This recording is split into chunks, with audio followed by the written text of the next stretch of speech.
potensi Pak Adnan melampaui NA, melampaui SCL itu sangat terbuka. Dengan usia yang masih sangat muda. Andi Sudirman Sulaiman ini kan juga membangun komunikasi ya dengan semua calon-calon itu Pak. Terlalu euforia, dia bisa langsung mengikuti jejaknya NA.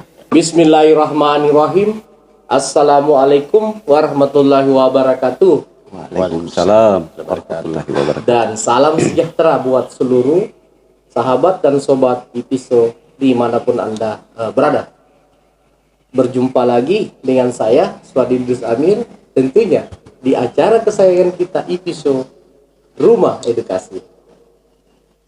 Sahabat dan sobat IPISO, pada kesempatan kali ini telah hadir di tengah-tengah studi IPISO dua direktur eksekutif muda yang akan membedah isu tema yang kami akan diskusikan, yaitu Adnan Puricita, Bupati Goa, ikuti jejak siapa? SCL atau Nurdin Abdullah? Saya langsung memperkenalkan dua direktur muda kita. Yang pertama, Direktur Suara Nasionalis Indonesia SNI, Bapak Suwanto Buang. Dan di samping kanan saya, Direktur Link Indonesia, Bapak Herman Sejaya. Ini kedua-duanya ini melekat nama kedaerahannya, nama kebangsawanannya. Sahabat dan sobat IPISO. Keduanya adalah peneliti dan konsultan yang sangat memahami kondisi perpolitikan di Sulawesi Selatan. Sahabat dan sobat IPISO, kita langsung mendiskusikan. Saya mulai dulu dari Pak Suwanto Buang. Kalau melihat pergerakan Pak Adnan dan analisis Dem Buang, Pak Suwanto Buang, kira-kira Adnan ini cenderung mengikuti jejak siapa? SCL kah? Atau Nurdin Abdullah? Kalau SCL, dia dari bupati menjadi wakil gubernur. Kalau NA dari bupati menjadi gubernur. Analisis Dem Pak Suwanto Buang seperti apa? Oke, baik. Makasih Pak Dir. Terima kasih IPISO. Kita kembali lagi di acara kesayangan kita ini ya. Tentunya memang ketika kita membahas terkait Adnan ini, pasti kita akan teringat ya bahwa beliau itu adalah salah satu bupati termuda di Sulawesi Selatan, Bupati Goa ya, 2 periode. Dan sudah periode keduanya kali ini. Dan memang beliau ini untuk pilkada ke depan 2024 itu memang sangat diperhitungkan. Kenapa? Karena memang beliau mempunyai suatu kecenderungan ya mengikuti langkah-langkah atau jejak-jejak penerus beliau, utamanya SCL ya, paman beliau Pak Dir. Tetapi Pak Dir katakan apakah beliau nanti itu akan mengikuti jejaknya NA atau SCL? Kedua-duanya kalau saya Pak Dir, kedua-duanya itu bisa terjadi. Kenapa? Kalau misalnya Adnan ini ikut jejaknya daripada Nurdin Abdullah, berarti dia harus bertarung sebagai calon gubernur, bukan calon wakil gubernur, kan begitu. Nah, kalau misalnya dia ikuti jejaknya Pak SCL, pamannya itu sendiri yang sekarang jadi Menteri Pertanian, ya harus istilahnya tahan diri dulu. Artinya karena anak muda, masih muda ya, ikuti dulu jejak pamannya misalnya. Pamannya saja kemarin itu kan mulai dari wakil ya, wakil gubernur. Tetapi kalau ini kan 2024 ini sangat dinamis, berarti perputaran dinamika politik ke depan ini itu sangat menentukan ya, saya sebentar mungkin akan membahas tentang simulasinya. Apakah NA atau SCL yang diikuti? Saya kira seperti itu untuk sementara Pak. Baik.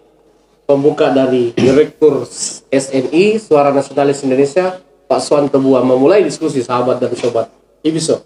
Saya langsung ke Pak Direktur Link Indonesia maaf, Sejaya.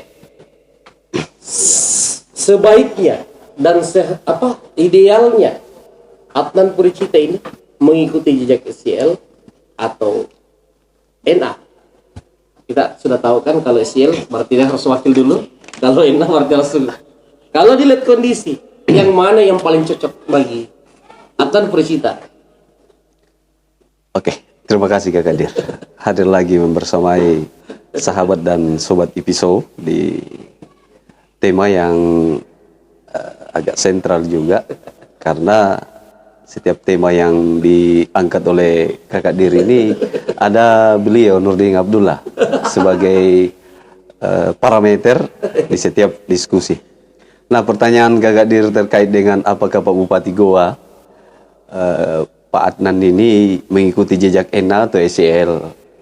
Kalau kita berbicara idealnya beliau mesti mengikuti jejak Paman Sahrul, SCL ya. di mana Pak SCL ini mulai dari bawah sampai di top di kementerian ya.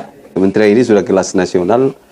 Beliau mampu menjaga ritme komunikasi politiknya, di mana setiap langkah-langkah yang diambil oleh Pak SCL ini selalu mengandung nilai-nilai yang lebih banyak nilai apa ya, istilahnya tidak pernah salah langkah ketika SCL kemudian mengambil sebuah keputusan. Nah, untuk saat ini ketika kita bicarakan Adnan apakah memilih jejak NA atau SCL, ya tentu saya lebih kepada SCL-nya. Membangun jejaring dari bawah, memperkuat jejaringnya di akar rumput, kemudian di elit-elit ini tidak langsung mendewakan dirinya atau terlalu euforia, dia bisa langsung mengikuti jejaknya NA, di mana 2 kali bupati langsung loncat di gubernur. Beda historisnya. Kalau historisnya Nurdin Abdullah kemarin, ya sangat luar biasa, di mana beliau ini terkenal gara-gara memperbaiki penyakit yang ada di Kabupaten Bantaeng. Kalau Pak Adnan ini tidak, karena Bupati Goa ini ya masih ada nilai-nilai atau esensi yang dibawa dari bapaknya, orang tua ya, almarhum Punggawa. Jadi tentu dia harus menahan diri. Kalaupun ingin menciptakan satu gerakan-gerakan yang melampaui dari keduanya, ya boleh saja. Cuma kan perpolitikan saat ini sampai di 2024 ini ya masih dinamis seperti yang dikatakan oleh Kak Kadir. Jadi mestinya bupati yang saat ini yang saya melihat bahwa setiap juga mengambil keputusan kebijakan, beliau sangat berhati-hati dan sangat menimbang di mana yang mesti dilakukan, seperti pamannya Pak Sahrul Yassin Limpo. Mungkin seperti itu Kak Kadir. Baik, membuka diskusi dari Direktur Link Indonesia, Dinda Herman Sejaya, memperkaya diskusi kita kembangkan sahabat dan sobat episode. Kembali ke Pak Direktur Suara Nasionalis Indonesia, Pak Suwanto Buang.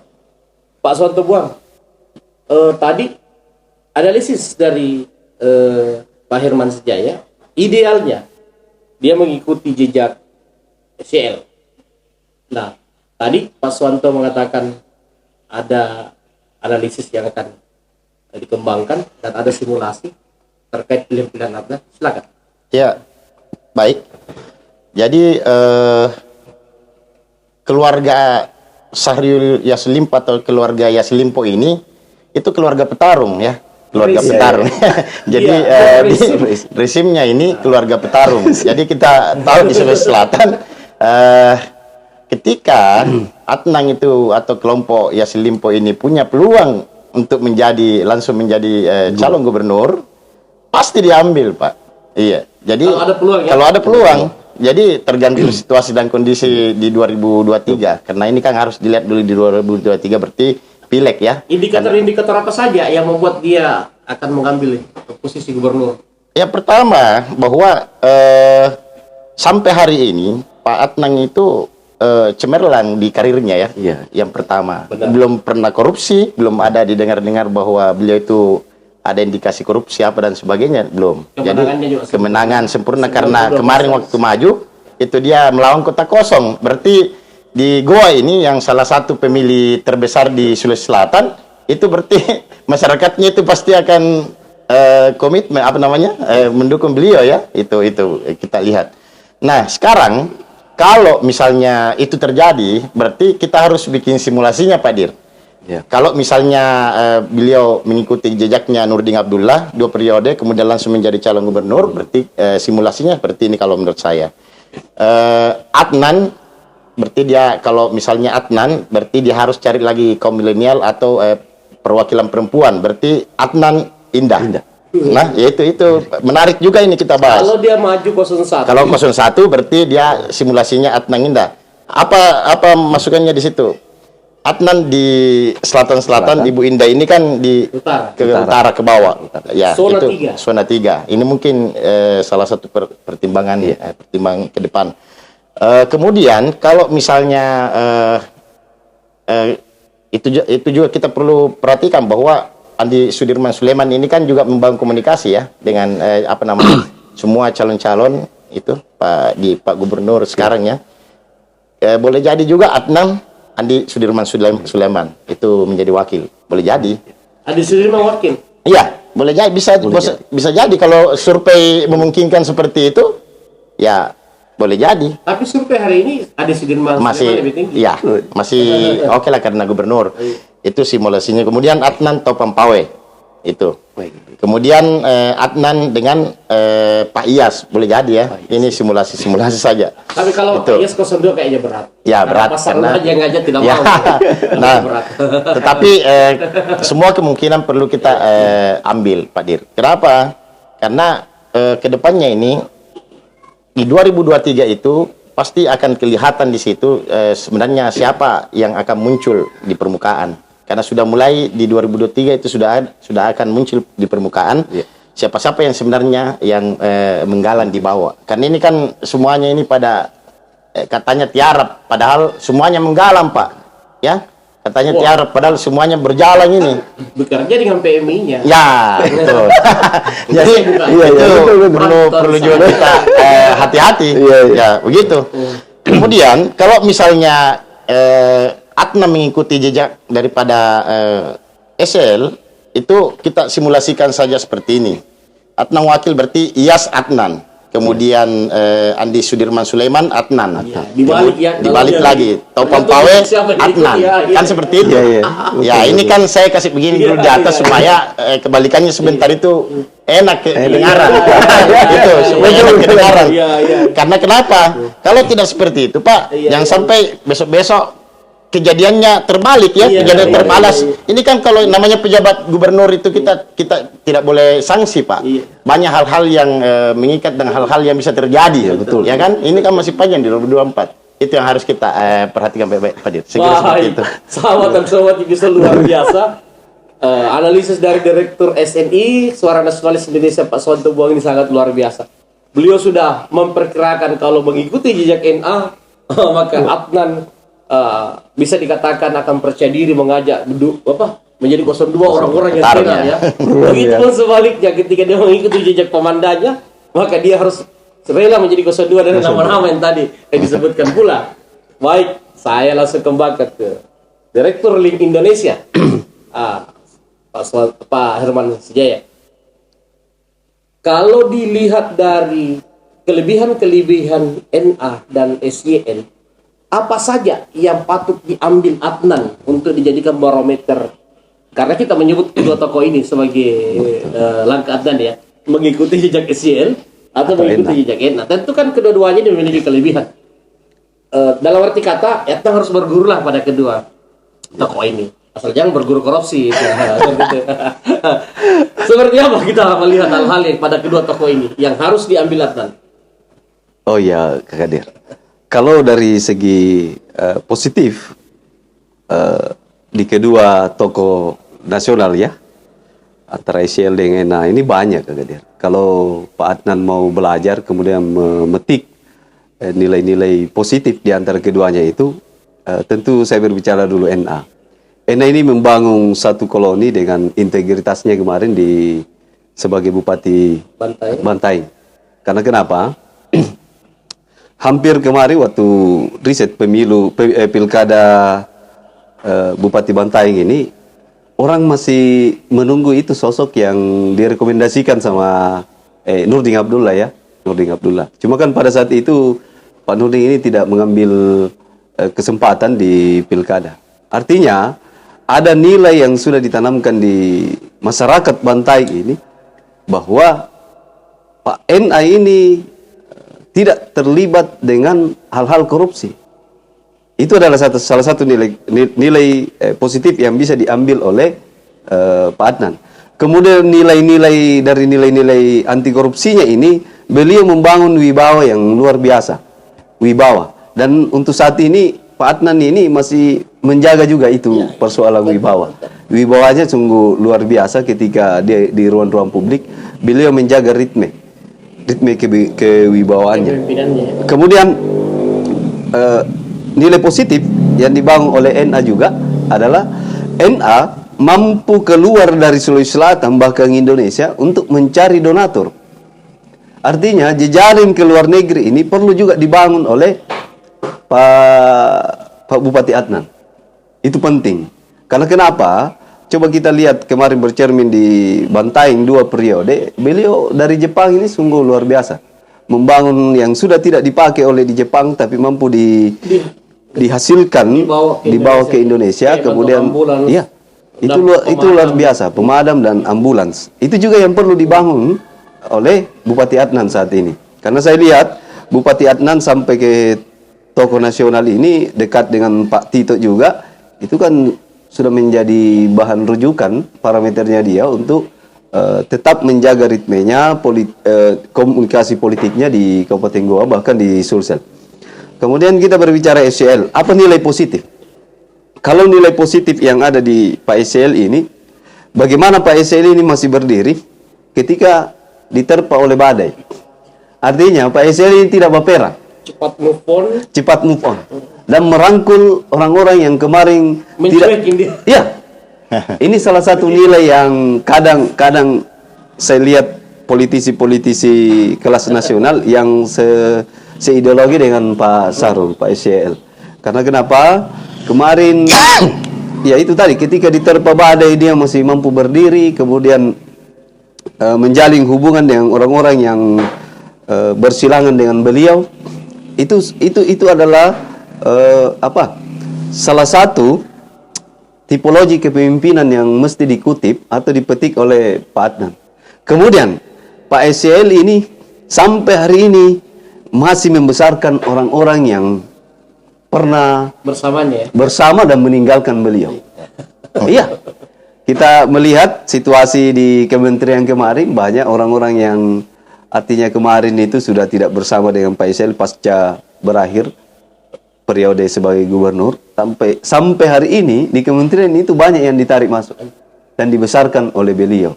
Itu juga yang menjadi acuan, mesti menjadi acuan Bupati Adnan untuk belajar dari keduanya.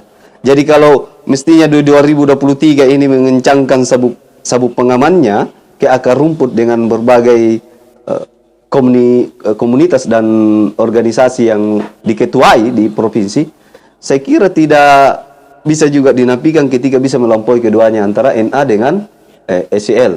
Namun tetap beliau harus berhati-hati, karena kenapa? Dari utara ini banyak politisi-politisi yang tidak mampu kita baca. Kadang di saat akhir mengeluarkan lonceng kemenangan, kita ini lengah.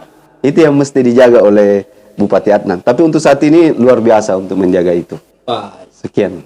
Sepakat saya, memang potensi Pak Adnan melampaui NA, melampaui SCL itu sangat terbuka. Dengan usia yang masih sangat muda, sudah periode kedua menjadi Bupati Goa saat ini, sahabat dan sobat. Saya kembali ke Direktur SNI Suara Nasionalis Indonesia, Pak Suwanto Buan. Kalau Adnan memutuskan mengikuti jejak Pak NA, artinya maju sebagai calon gubernur setelah 2 periode menjadi bupati, partai apa yang potensi beliau dekati dan beliau yakinkan? Karena kalau kita lihat track record dari PLT Gubernur, saudaranya Andi Amran Sulaiman ini kemarin membantu NA ASS ini kan tidak main-main Betul. Betul. Dia mengeluarkan biaya yang sangat besar dan tidak menutup kemungkinan 2024 pun hal seperti itu bisa Iya, terjadi. Tapi kan ini masih asumsi. Ya. Kan bisa benar, bisa tidak. Pertanyaan tadi, partai apa yang bisa diambil Adnan dan yang bisa diamankan tidak diganggu oleh Andi Sudirman Sulaiman? Ya, jadi memang kalau berbicara partai ini Pak Diri ya, rincinya kan selalu kita katakan bahwa ada di pusat ya, selalu ada di pusat. Walaupun misalnya Pak Adnan sampai hari ini Pak Adnan itu saya tegaskan tidak ada satupun partai itu lepas dari pantauan beliau. Bahkan sebagai mitra sebagai pemerintah dan mitranya selalu bergerak dinamis. Utamanya partai-partai seperti misalnya Golkar, apalagi Golkar ini kita harus tahu bahwa kader dan pendiri Kosgoro itu kan keluarga Yassin Limpo. Ya. Nah, tetapi kita juga harus tahu Pak Dir, selama SL jadi calon tidak pernah didukung sama Golkar ini ini juga perlu kita analisa baik-baik, jangan sampai itu juga terjadi nanti ke depannya. Ada apa? Nah, itu. Periode kedua. Ya. Dia diusung Golkar. Oh, periode kedua. Kan ketua. Iya, betul. Nah, itu juga perlu kita analisa ya. Kemudian di sini saya lihat kedekatan Adnan juga dengan PD Perjuangan itu dekat sekali, terus terang. Karena selama ini kita pantau-pantau bahwa Adnan ini memang hampir semua partai-partai yang kemarin mengusung beliau itu memang betul-betul diperhatikan. Kemudian ada Demokrat, walaupun kemarin sempat berlawanan, sekarang bahkan dirangkul semua Pak Dir. Demokrat di bapaknya kemarin. Bapaknya. Dia ikut banyak yang independen Pak, almarhum Pak Ihsan. Demokrat ikut loh. Nah itu boleh jadi itu dijadikan juga sebagai referensi. Kemudian kalau P3 ini kita juga perlu karena kalau misalnya P3 berarti Amir Uskara harus kerja keras untuk ambil P3 di pusat supaya Pak Amir juga bisa dititip di Goa gitu mungkin analisisnya itu mungkin seperti itu kalau misalnya itu P3 diserahkan ke Adnan, kemudian Amir Uskara diamankan di itu bisa terjadi seperti itu. Nah sekarang untuk partai seperti umpamanya misalnya partai kecil misalnya Perindo kan ini tergantung lagi ke depannya parliamentary threshold ya untuk ke depannya apakah masuk, kemudian partai berkarya, kemudian ada partai baru, ada partai umat dan sebagainya itu kita lihat ya. Itu pasti Pak Adnan juga ini tidak akan lengah di situ karena PAN juga dikenal. PAN. Jadi PAN itu kan kemarin juga. Iya. Cuma karena di pusat lebih dekat sama Pak Brang, hanya lari ke yang di Abdullah. Betul. Jadi kalau PAN itu kalau misalnya memang saya tidak masukkan, saya lihat di sini. Ini simulasi seperti ini mungkin baru kita punya pemikiran awal karena penentuan daripada yang kedepannya ini itu 2023 setelah pemilihan pileg dan penentuan itu partai-partai yang akan mendukung calon-calon itu juga sendiri akan menilai gitu. Disitulah sebenarnya partai nanti akan menilai siapa sebenarnya calon-calon yang akan saya dukung. Ya tergantung kontribusinya calon-calon ke depan ini misalnya siapa yang kontribusinya lebih real ke partai ya pasti pusat itu mulai dari daerah sampai pusat akan memperhatikan juga. Saya kira seperti itu. Jadi saya katakan bahwa memang untuk pemilihan pilkada 2024 ini kosnya sangat besar. Karena kenapa kita harus membiayai dulu partai, kemudian kita akan membiayai lagi pilkada ke depan. Seperti itu Pak Dir. Sangat luar biasa pendalaman dari Pak Suwanto Buan Direktur SNI. Saya ke Direktur Liga Indonesia lagi Pak Herman Sejaya. Kalau benar Adnan memutuskan, tapi tadi Pak Herman Sejaya sih berharap Adnan mengikuti jejak Pak Sarul. Kalau dia mengikuti jejak Pak Sarul, kecenderungan Adnan akan memilih siapa menjadi 01-nya. Kalau dia mengikuti jejak NA, kecenderungan siapa akan dia pilih menjadi 02. Ini juga perlu analisisnya Pak Herman Sejaya. Simulasinya ya. Sama dengan analisis Pak Suwanto buat atau seperti apa? Silakan. Iya, kalau berbicara ketika misalnya memilih jejak SYL, tentu kalau analisis dari Kakadir SNI ini Ibu Indah. Kalau SCL, saya lebih kepada Pak Andi Sudirman Sulaiman. Petahana ya? Petahana. Kalau mengikuti jejak SCL. Kalau mengikuti jejaknya Pak NA, ya Ibu Indah. Karena kenapa? Beliau ini satu kelas juga di hampir semua kegiatan-kegiatan di luar dari pemerintahan, dia sering sama. Kemudian hasil riset juga di LUU itu Ibu Indah masih harum namanya. Kemudian Ibu Indah masih jauh dari tindakan-tindakan penyalahgunaan kewenangan sebagai bupati yang sudah 2 periode ini, maju 2 periode. Jadi kalau hasil simulasinya Kakak Dir ini, itu sebenarnya kemungkinan yang akan terjadi. Ketika mengikuti SCL, maka siapa yang lebih layak dia temani, join? Iya, saya mengambil 2 ya. Kalau mengikuti SCL, saya mengambil 2. Antara Andi Sudirman Sulaiman, Pak PLT saat ini, dengan Pak Iyas. Pak Iyas ya? Iya, Pak Iyas, salah satu. Karena kenapa? Pak Iyas ini mantan petarung juga dengan pamannya beliau, di mana kemarin ya sungguh luar biasa, hasil dari suaranya itu luar biasa sebenarnya. Pak Iyas ini di Sulawesi Selatan. Kemudian kalau misalnya Pak Iyas mampu mengambil PDE, Partai Demokrat nanti di daerah ini, ya kemungkinan besar akar-akar rumputnya, karena loyalis dari Pak Iyas ini sampai saat ini masih banyak paguyubannya. Masih tinggi ya, masih tinggi hasil riset. Kemudian kalau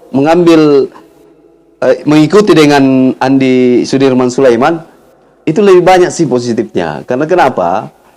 Ada gonggong besar di belakang dari Pak Andi Sudirman Sulaiman. Ada Pak Amran di belakangnya. Kemudian Pak Amran saat ini kan masih dilirik oleh nasional.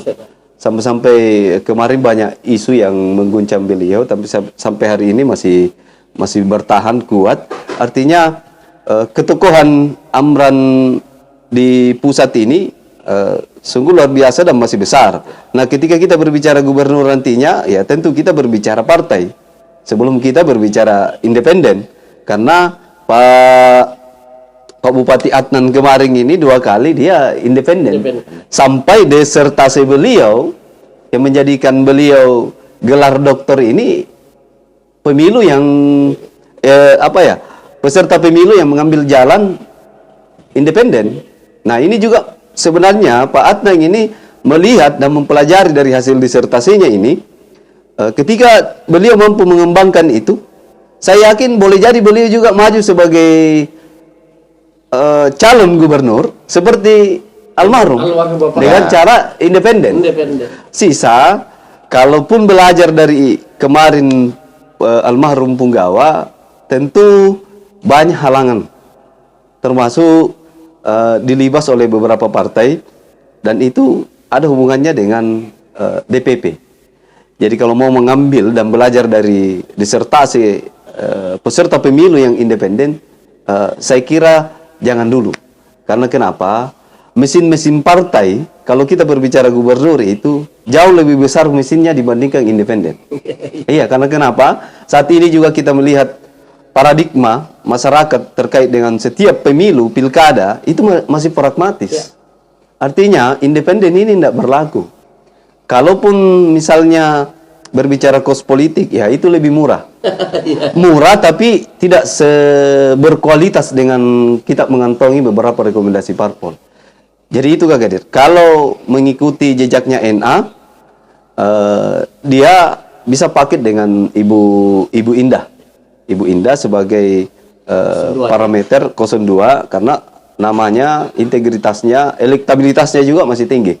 Kalau mengejar jejaknya SCL, itu Andi Sudirman Sulaiman ketika mengejar jejak dari pamannya beliau. Oke, seperti itu Kakak. Baik, sahabat dan sobat Itiso, kedua, Pak Direktur Muda kita telah membahas dengan sangat tuntas, dengan sangat luar biasa tema diskusi kita pada kesempatan kali ini.